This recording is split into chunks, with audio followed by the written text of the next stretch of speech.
मित्रों, वंदे मातरम, जय हिंद, नमस्कार। मैं हूं अनिल यादव, आपका स्वागत है हमारे YouTube चैनल गुरुजी स्टडी अड्डा यूपी टेट के चैनल पर। मित्रों, आज के वीडियो में हम लोग अध्ययन करेंगे पर्यावरण के अंतर्गत पारिस्थितिकी के बारे में, क्योंकि मित्रों यहां से आपके एग्जाम प्राइमरी सुपर टेट और यूपी टेट में हर बार एक क्वेश्चन जरूर पूछा जाता है।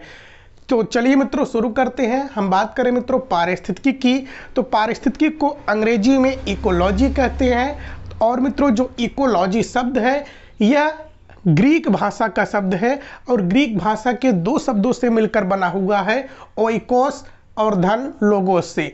ओइकोस का मतलब होता है मित्रों रहने का स्थान और लोगोस का मतलब होता है अध्ययन करना। अब मित्रों यदि इसमें हम एक शब्द जोड़ देते हैं जीव, तो जीवों के रहने के स्थान का अध्ययन करना ही क्या कहलाता है? इकोलॉजी कहलाता है। यह मित्रों एक परिभाषा बन गई है इकोलॉजी की। तो जीवों के रहने के स्थान का अध्ययन करना ही इकोलॉजी कहलाता है। हम बात करें इकोलॉजी शब्द का सर्वप्रथम प्रयोग किसने किया? तो अर्नेस्ट हैकल ने किया। अर्नेस्ट हैकल ने कब किया? तो 1866 ईस्वी में किया। तो मित्रों यह है पूरी इकोलॉजी की परिभाषा, आप नोट कर लीजिए। देखिए मित्रों, पारिस्थितिकी को अंग्रेजी में इकोलॉजी कहा जाता है। दूसरा पॉइंट है इकोलॉजी ग्रीक भाषा के ओइकोस और लोगोस से मिलकर बना है, जिसका क्रमशः अर्थ रहने का स्थान और अध्ययन करना होता है। अगला पॉइंट है इस आधार पर हम कह सकते हैं कि जीव के रहने के स्थान का अध्ययन करना ही पारिस्थितिकी कहलाता है। अगला पॉइंट है पारिस्थितिकी शब्द का सर्वप्रथम प्रयोग 1866 ईस्वी में अर्नेस्ट हैकल ने किया। अब मित्रों हम बात करेंगे पारिस्थितिकी के अंतर्गत दो मुख्य बातों की, पर्यावास और निकेत के बारे में, क्योंकि मित्रों पर्यावास और निकेत से हर बार क्वेश्चन बनते हैं। तो मित्रों सबसे पहले हम समझते हैं पर्यावास के बारे में। देखिए मित्रों पर्यावास का यदि हम संधि विच्छेद कर देते हैं तो एक तरफ निकल कर आता है पर्या और दूसरे तरफ निकल कर आता है आवास। पर्या का मतलब होता है मित्रों पर्यावरण और आवास का मतलब होता है रहने का स्थान। अब मित्रों पर्यावरण में हम बात कर लेते हैं जंगल की, और आवास में रहने का स्थान की बात करें तो जंगल में जीवों के रहने के स्थान को हम पर्यावास कहते हैं। अब मित्रों हम बात करें पर्यावास की, तो पर्यावास क्या निकल कर आया? जीवों के रहने का स्थान। लेकिन मित्रों जो पर्यावास है, जो जीवों के रहने का स्थान है, यह मुख्य रूप से भिन्न भिन्न प्रकार का होता है। देखिए मित्रों एक तरफ हम देखते हैं भिन्न भिन्न जीवों का पर्यावास एक हो सकता है। ध्यान दीजिए मित्रों, भिन्न भिन्न जीवों का रहने का स्थान एक हो सकता है। दूसरी तरफ है भिन्न भिन्न जीवों का रहने का स्थान अलग अलग हो सकता है। इसका क्या मतलब है मित्रों? जैसे कि मित्रों देखिए भिन्न भिन्न जीवों के रहने का स्थान एक हो सकता है, जैसे कि मित्रों शेर, हाथी दोनों कहाँ पर रहते हैं? जंगल में रहते हैं। तो इनका भिन्न भिन्न जीव है लेकिन इनका रहने का स्थान एक है, तो इनका पर्यावास एक है।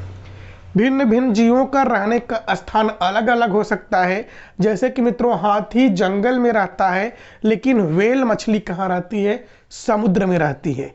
यह है मुख्य रूप से परिभाषा मित्रों। चलिए मित्रों हम बात कर लेते हैं निकेत की। तो निकेत की बात करें तो मित्रों भिन्न भिन्न जीवों का स्थान एक अथवा भिन्न भिन्न जीवों का स्थान अलग अलग हो सकता है, जिसे हम पर्यावास कहते हैं। लेकिन मित्रों निकेत की बात करें तो भिन्न भिन्न जीवों की कार्यात्मक इकाई अलग अलग होती है, इसे ही निकेत कहते हैं। इसका मतलब क्या है मित्रों? जो अलग अलग जीव है उनके कार्य करने की क्षमता अलग अलग होती है। जैसे कि मित्रों शेर की कार्य करने की क्षमता, दौड़ने की क्षमता अलग होती है, हाथी की कार्य करने की क्षमता अलग होती है, मछली की कार्य करने की क्षमता अलग होती है। यानी कि भिन्न भिन्न जीवों की कार्यात्मक इकाई या भिन्न भिन्न जीवों की कार्य की ऊर्जा अलग अलग होती है, जिसे ही निकेत कहा जाता है। यह मुख्य रूप से अंतर है मित्रों पर्यावास और निकेत में। अब मित्रों हम आपको कुछ नोट्स लिखवा देते हैं, आप नोट कर लीजिएगा। हम मित्रों हेडिंग डालते हैं पर्यावास का, तो पर्यावरण में जीवों का आवास सामूहिक रूप से पर्यावास कहलाता है मित्रों। दूसरा पॉइंट है आवास एक संकुचित अवधारणा है। संकुचित अवधारणा का शब्द है, जबकि विभिन्न आवासों का संयोजन पर्यावास कहलाता है। अगला पॉइंट है भिन्न भिन्न जीवों का पर्यावास एक हो सकता है, जैसे शेर, हाथी, लोमड़ी इत्यादि। अगला पॉइंट है भिन्न भिन्न जीवों का पर्यावास अलग अलग भी हो सकता है।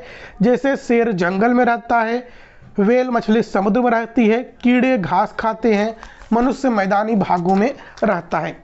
और मित्रों देखिए अगला पॉइंट है पर्यावास का घटक की बात करें तो मित्रों पर्यावास में जीवों को जीने के लिए मुख्य रूप से भोजन चाहिए, पानी चाहिए और आवास चाहिए। यह पर्यावास का मुख्य रूप से मित्रों घटक है। अब मित्रों अगली हेडिंग है निकेत की, जिसे अंग्रेजी में नीचे कहते हैं। भिन्न भिन्न जीवों का पर्यावास एक हो सकता है परंतु उनके कार्य करने की क्षमता सदैव अलग अलग होती है। जैसे जंगल में शेर रहता है, शेर की कार्य करने की क्षमता अलग होती है, लोमड़ी की कार्य करने की क्षमता अलग होती है। इसे ही मित्रों हम निकेत कहते हैं। अगला पॉइंट है अतः किसी भी जीव के कार्य करने की क्षमता ही उसका निकेत कहलाती है। अगला पॉइंट है निकेत को ही जीव की व्यापारिक इकाई कहा जाता है। तो मित्रों ये था पर्यावरण के अंतर्गत हमने पढ़ा पारिस्थितिकी के बारे में, पर्यावास क्या है, निकेत क्या है। तो मित्रों वीडियो अच्छा लगा हो तो लाइक कीजिएगा, अपने चैनल पर पहली बार विजिट किए हो तो सब्सक्राइब कीजिएगा। जय हिंद, जय भारत, वंदे मातरम।